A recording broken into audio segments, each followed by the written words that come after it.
Good morning, YouTube.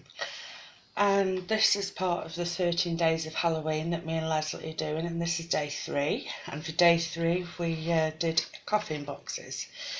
So for my coffin boxes I did these little pinch treat boxes, which are quite cute, and you just pinch them and you put your little goodie in and then it closes up again. I thought they were fantastic for Halloween.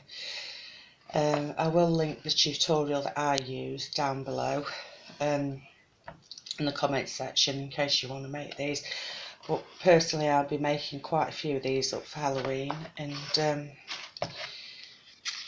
we're living in a town now because we've moved.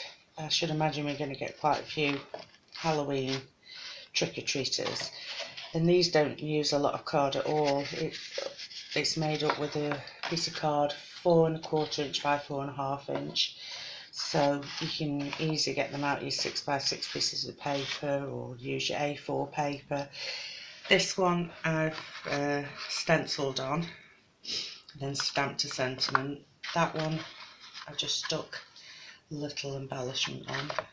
This one I've stenciled and stamped on, and this one I embossed, just to show you different ways of doing them. But I think these are fantastic little boxes, these are for Halloween, and very cost effective as well. Okay, hope you like this video. Thank you. Bye.